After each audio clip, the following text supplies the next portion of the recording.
Les amis, bonjour, bienvenue sur Texla, j'espère que vous allez bien. Comme promis, suite de la vidéo, troisième partie, les accessoires de notre Tesla Model Y. On a quand même quelques années d'expérience maintenant avec notre Model 3, on a pu voir quelles étaient les pièces fragiles, les pièces à protéger sur les Tesla. On va commencer avec la partie extérieure. Vous vous rappelez peut-être, avec la Tesla Model 3, j'avais un pare-choc qui était assez fragile. Je l'ai répété maintes et maintes fois, je vais encore vous le répéter, la peinture est fragile chez Tesla. J'aurais pu penser que la peinture allait être plus costaud sur cette Tesla Model Y fabriquée à Berlin, qu'on allait évoluer, qu'on allait avoir une peinture plus résistante. Bien malheureusement, il n'en est rien. Alors pour commencer, j'ai fait un PPF sur le pare-choc avant, partie la plus fragile sur les Tesla, Model 3, Model Y, Model S et Model X, je ne sais pas trop exactement, mais en tout cas sur la Model 3 c'était très fragile, tout simplement parce que le bouclier était assez costaud. Vous pouvez voir qu'on a une grosse partie blanche là pour mon cas. Là on prend tous les cailloux partout, on a une face bien exposée. Donc sur cette face ici, pare-choc PPF, alors c'est assez peu visible, mais on le voit si on se rapproche ici, on peut voir qu'on a des petites rainures. Alors quand c'est bien posé, ça ne se voit pas trop, mais le PPF a un inconvénient, c'est qu'on voit assez facilement les saletés qui peuvent s'incruster dans les rebords. Vous voyez ici cette petite ligne marron grise, ça c'est la limite du PPF où quelques saletés sont venues s'incruster entre deux. Alors il y a une technique assez simple. Ces PPF sont garantis. Lorsqu'on a trop de saleté comme ça, tout simplement, le detailer vient ici couper la partie encrassée et on garde seulement la partie de PPF bien appliquée. Ça se voit également un petit peu ici, c'est très léger, mais là vous voyez un petit peu, hein, si on détaille, on voit qu'on a un petit peu de saleté qui est venue se poser. Ceci dit, ce PPF, j'en suis très content, il protège très bien la carrosserie, puisque évidemment ce pare-choc, on ne voit aucun défaut. C'est un PPF de la marque XPEL qui est auto-cicatrisant. Donc si on a le moindre coup, le PPF peut se cicatriser automatiquement. Il a très bien protégé le pare-choc. On arrive à 20 000 km, aucun défaut. Et finalement, j'ai peut-être un petit regret, c'est de ne pas l'avoir fait sur toutes les faces, c'est-à-dire capot et à l'avant. Tout simplement parce qu'au bout de 20 000 km, malheureusement, la peinture n'est toujours pas aussi solide qu'on le souhaiterait. J'ai déjà des impacts malheureusement, vous voyez ici, et alors tout à l'heure j'ai vu le pompon, celui-là il est très costaud, j'en ai un gros ici, on se rend peut-être pas trop compte à la caméra, mais je peux vous dire qu'il est quand même assez important celui-ci. Sur les ailes, ici j'en ai juste là, je pense que malheureusement, tout comme mon pare-choc de Model 3, je vais devoir refaire une peinture par la suite, capot et à l'avant. Ce PPF il a été posé par un professionnel en plusieurs parties. C'est-à-dire qu'on ne peut pas faire une seule partie d'un coup. On a, vous voyez par exemple ici, des découpes pour pouvoir poser uniformément le PPF sans qu'il vienne cloquer un petit peu partout, sinon il ne pourrait pas se poser comme on le souhaite. Donc ça, fait par un professionnel, réalisé avec un logiciel, grosse partie à faire, assez compliqué, on ne peut pas le faire soi-même. Par contre, on continue sur les PPF. À l'arrière, oh, c'est une catastrophe, j'ai roulé à la campagne, bon tant pis, je vais vous montrer quand même. À l'arrière, ici, j'ai un PPF qui vient protéger. Alors catastrophe, mais en même temps ça va être assez facile finalement de vous expliquer pourquoi j'ai fait ça. Si vous suivez un petit peu l'actualité des Tesla Model Y, les retours des essayeurs, des utilisateurs, cette partie ici elle est très exposée, tout simplement parce que si vous regardez ici, il y a un déport, vous voyez ici par rapport à l'avant, et les roues avant, les pneus avant viennent ici projeter les cailloux, non pas ici sur la carrosserie, c'est pas le plus exposé, on le voit un petit peu ceci dit avec les traces, il y a un petit peu de projection, mais le pire c'est ici où vraiment la carrosserie en prend plein les dents. Ce que j'ai fait donc, PPF mais beaucoup moins onéreux, PPF ici acheté chez Green Drive, PPF dont je suis très content, qui fait très bien son job. Le PPF vient ici, je sais pas si vous allez voir un petit peu la découpe, c'est vraiment pas terrible ça. La découpe ici, jusqu'ici, c'est un PPF de petite taille. Ce sont les small chez Green Drive. C'est un PPF qui vient englober juste cette partie-là, la partie la plus exposée, sur laquelle on retrouve le plus de défauts sur les Tesla Model Y. Ça, très important. Alors après, c'est selon votre choix. Soit vous faites un PPF complet sur tout le bas qui va vous coûter beaucoup plus cher, soit ce PPF-là chez Green Drive et qui protège super bien. Également à l'arrière, alors ça c'est pas forcément par rapport aux projections, c'est plus par rapport à mon métier. PPF ici sur le seuil de pare-choc, là pareil on voit très légèrement la limite, il s'arrête ici, C'est un petit carré là qui permet de protéger en cas de sacs, vous voyez, qui viennent frotter ici. Ça, malheureusement, c'est des choses qui peuvent être faites par des clients, par inadvertance. Au moins ici, on a la partie qui est protégée par le PPF. Pareil chez Green Drive, ça. Au niveau des coûts, PPF avant, on était à 450 € le pare-choc.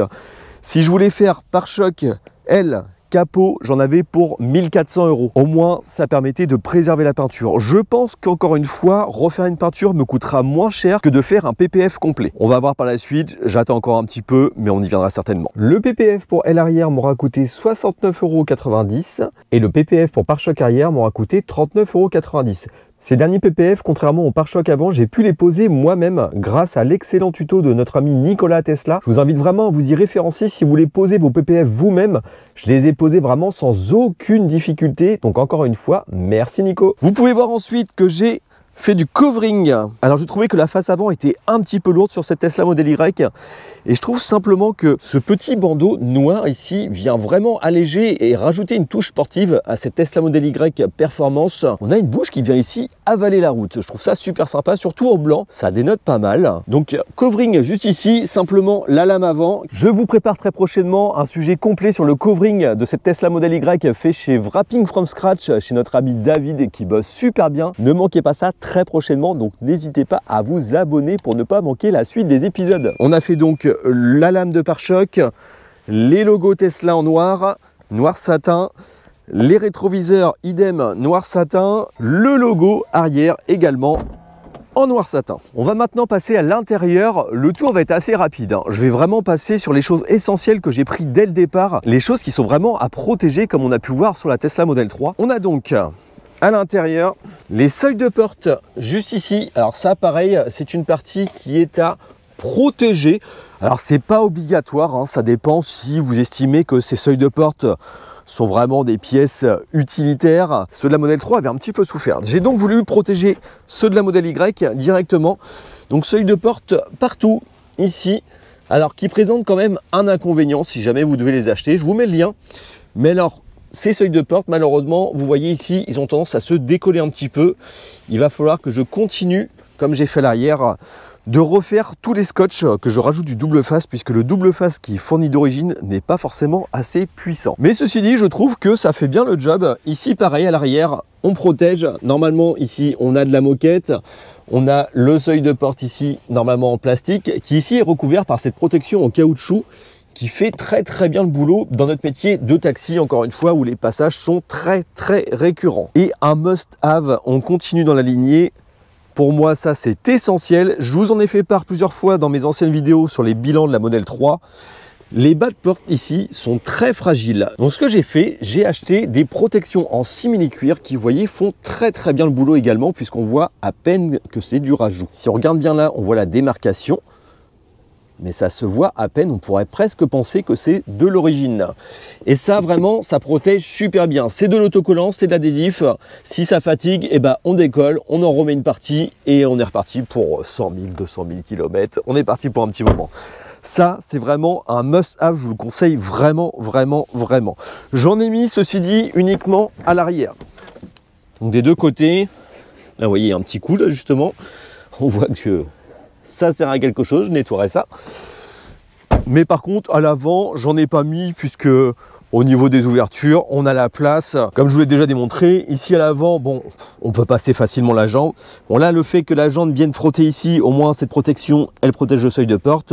Bon, par contre, la porte, il faut vraiment y aller pour aller taper dedans, surtout par ici.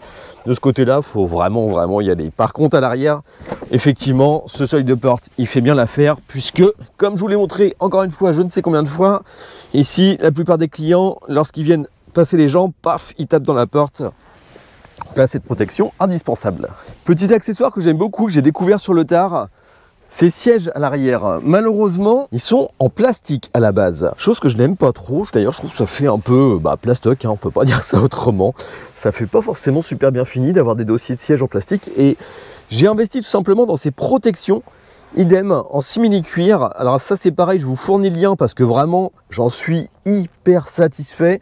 Encore une fois, lorsqu'on a des enfants ou des personnes handicapées comme nous, qu'on emmène assez souvent, ou des personnes âgées qui peuvent malencontreusement taper dans les sièges. Et bien là, cette fois-ci, avec ces protections en cuir, plus aucun souci, on peut y aller. Ça se nettoie très facilement.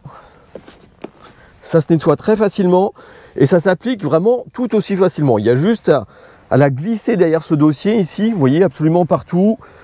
On vient bloquer ça dans toute l'encoignure ici, tout autour. Il y a des petits crochets en dessous à attacher. Ça se pose hyper facilement. La seule chose, c'est que je vais rajouter un petit double face, je pense, entre deux, parce que vous voyez ici, on a un dépeur qui fait qu'on a l'impression de perdre de la place. Donc je vais venir stabiliser tout ça, mettre un petit double face ici à l'intérieur, et comme ça, on va vraiment bien plaquer ce dossier de siège. Je vais faire ça tranquillement, mais je vais faire ça nickel là. Un autre accessoire pour moi indispensable également, vous l'avez certainement peut-être déjà vu, mais je vous remonte quand même. Ces petites grilles ici en plastique juste sous les sièges, normalement ici c'est des trous. Si vous faites glisser une bille, n'importe quoi, ça peut venir glisser dans le plancher de la voiture et rouler et faire des bruits parasites en permanence. Là au moins avec ces petites grilles qui ne coûtent pas très cher, je vous mets le lien également, acheté chez Green Drive, ça permet de protéger le dessous et de ne pas avoir de petits accidents et de bruits parasites dont on se passe bien. On va ensuite faire littéralement dans le classique, l'indispensable tapis de coffre. Je vous mets également le lien. Alors c'est peut-être pas le meilleur des tapis de coffre, je ne l'ai pas acheté très cher. On ne peut pas dire qu'il soit hyper bien taillé puisque là-bas, il n'y pousse pas forcément bien la forme comme il devrait. Normalement, il devrait remonter un petit peu plus comme ça, mais il a tendance à mal se mettre. Bon, c'est pas très grave, ceci dit, il vient quand même bien épouser l'ensemble du coffre. J'ai pas de souci particulier, mis à part que légère gondole ici. Bon, si vraiment vous voulez un tapis haut de gamme, ce que je vous conseille, c'est le tapis d'origine officiel sur le site Tesla. Bon, moi, le coffre, c'est une pièce, comme j'ai déjà dit, que je ne soigne pas forcément plus que ça. Pour moi, c'est un compartiment utilitaire. Donc ça, c'est du secondaire. Ceci dit, j'en suis content. Il fait bien le job. Je pense qu'il va rester là un petit moment. Très, très bien. J'ai également protégé ici le sous-coffre. Pareil, avec une protection en caoutchouc ici même. C'est du direct, c'est du live, hein, c'est la vraie vie. Vous voyez tout mon petit bazar, tant pis on fait avec. Hein. Mais au moins vous voyez exactement comment ça se passe dans la vraie vie de tous les jours. Pareil à l'avant. On va aller voir ça. Protection également. Alors ça c'est quelque chose qui me plaît énormément. Vous voyez c'est un peu rembourré, ça protège bien. Si on a besoin, on sort ça d'une pièce. C'est juste des doubles faces scratchées comme ça ici. On peut sortir ça très facilement, on nettoie ça, une fois que c'est sorti, un bon coup d'aspirateur, de l'éponge, tout ce que vous voulez bien, mais au moins ça protège bien et ça évite que les câbles viennent, vous voyez, taper trop fort dans le bac en plastique derrière. Ça me plaît énormément, je vous mets le lien également. Autre chose que vous allez certainement me demander également, les vitres teintées. Vous avez pu voir peut-être que mes vitres sont teintées à l'avant. Alors pas à l'arrière, ici c'est la teinte d'origine, 3/4 arrière, la vitre arrière, le toit, tout ça c'est teinté d'origine sur la modèle Y. Par contre, on a une totale transparence sur les vitres avant. J'ai tout simplement fait appliquer un film light.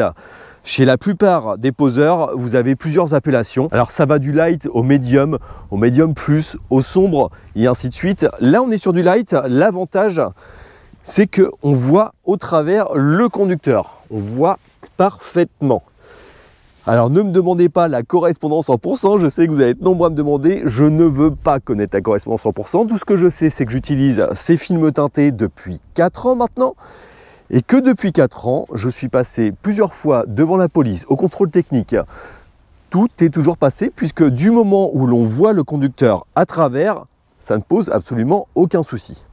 Donc je suis sur du light, je suis très content de ce film teinté, puisque c'est pas forcément seulement esthétique pour moi, c'est aussi une question de confort, que ce soit pour moi ou pour mes clients. Je vous donne un exemple, lorsqu'on est sur l'autoroute, vous avez peut-être parfois cette sensation de chaleur qui vient taper sur la vitre et qui vient vous chauffer la joue. Alors c'est pas forcément des plus gênants pour nous, mais ça peut l'être aussi également pour les personnes que l'on transporte dans notre métier. On a des personnes avec des pathologies différentes qui font que pour eux, ça peut être non seulement très inconfortable, voire même parfois presque dangereux d'avoir des UV qui traversent les vitres. Là, on est sur l'anti-UV, ça protège et on gagne en confort. L'indispensable, surtout pour nous taxis, le support de téléphone. J'ai trouvé un support de téléphone plutôt sympa. Alors, on est dans quelque chose de très très simple. Celui-ci, il vient s'adapter juste ici, en bas, et se pincer ici. Alors, particularité, il est en caoutchouc et du coup ne fait pas de bruit du tout. C'est même marqué dessus, no noise holder. Et ça, j'apprécie particulièrement parce qu'avant, j'avais un support de téléphone, mais qui malheureusement avait quelques bruits parasites quand je passais sur certaines routes dégradées. Là, celui-ci, zéro bruit. Seul inconvénient, à savoir, il vient pincer fortement ici et il peut laisser quelques marques sur le tableau de bord. Bon, personnellement, pour moi, il restera là, je pense, à vie, il ne bougera pas. J'ai trouvé le support téléphone qui me convient. Alors bien sûr, ça dépend des téléphones qu'on vient mettre. Là, ici, un Samsung Galaxy, il vient parfaitement s'intégrer. Mon iPhone 12 avec sa housse, forcément, là, si je veux le mettre, je vais avoir un problème. Je vais être obligé de retirer la coque et de le mettre ainsi et il s'intègre parfaitement bien. À savoir également que même avec les 500 chevaux de la modèle Y Perf, pas de souci, il ne bouge pas, il ne sort pas de son logement. Petit détail qui ne nous a peut-être pas échappé, mon logo Tesla sur le volant, c'est tout simplement un petit cover acheté en lot de 3. Il y a pour le volant, le capot et la malle arrière. Au niveau des accessoires fournis par Tesla, on a ce câble T2 en 7,50 m cette fois-ci, hyper pratique. J'ai toujours avec moi également, non fourni par Tesla cette fois-ci, mon fidèle câble T3 T2 pour pouvoir me brancher absolument partout. Et j'ai eu également à la livraison avec ma Tesla Model Y Performance livrée en août 2022 l'UNC chargeur qui me permet de me brancher en 220 volts lorsque je pars en vacances. Ça peut être très pratique. Également, toujours avec moi, cette fois-ci acheté en accessoire, mon compresseur kit réparation anti-crevaison, accompagné au cas où, comme vous pouvez voir, ça a déjà servi, de mon kit mèche, une petite réparation au dépourvu, ça peut toujours servir. Les amis taxi, vous êtes souvent très nombreux à me demander également quels sont mes équipements de taxi. Alors que vous soyez taxi ou non, ça peut peut-être vous intéresser.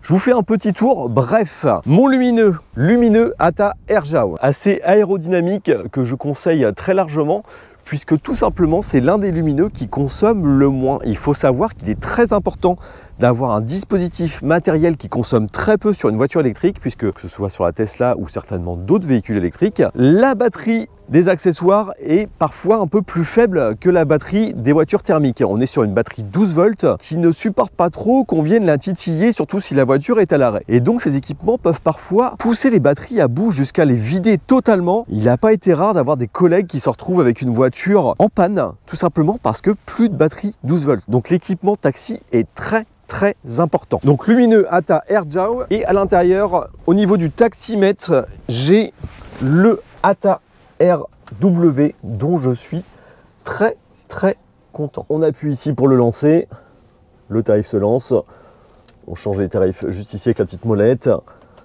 Les suppléments et autres, on peut les rajouter juste ici. Taximètre qui lui aussi est très peu énergivore. Gros avantage, on a également la mise à jour des tarifications qui s'affiche juste ici et qui évite d'avoir un autocollant tout moche posé sur le côté. Très bien ce taximètre, j'en suis ravi. J'ai également la petite imprimante qui pour moi se trouve juste ici, à côté de mon petit chiffon qui ne me lâche jamais. Voilà, donc là, l'imprimante ici, on peut la bouger comme on veut, hein, c'est juste scratché, pareil, c'est du double face dessous, on la met un petit peu où on veut. Moi, elle est ici. Le ticket, j'y accède facilement pour sortir les factures. Depuis quelques temps, je place toujours mes imprimantes juste ici. Ça me correspond très bien. Les amis, on arrive à la fin de cette vidéo. C'est tout pour le moment pour les premiers accessoires posés. Les principaux à acheter dès le départ. Pour moi, les plus importants. Si vous avez aimé la vidéo, n'hésitez pas à mettre un petit pouce bleu, à vous abonner si ce n'est pas déjà fait. Quant à nous, on se dit à très bientôt pour la suite des aventures. Ciao les amis.